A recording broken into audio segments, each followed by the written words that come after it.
Let's review how to use the dice roll accordion on the Gamer page of Toolkit.law. Select the Self section, then the Gamer page. Click on the dice roll accordion to access this resource.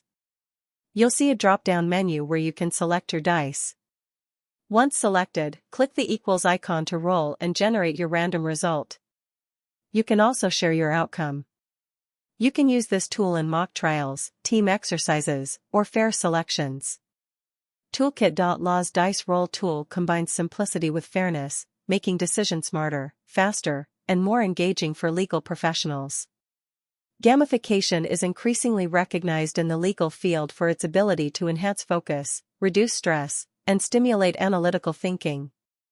With the dice roll accordion, Toolkit.law gives lawyers and other law professionals a new dimension of engagement, making even the most routine administrative moments dynamic and interactive. And that's how you use Toolkit.law's dice roll accordion.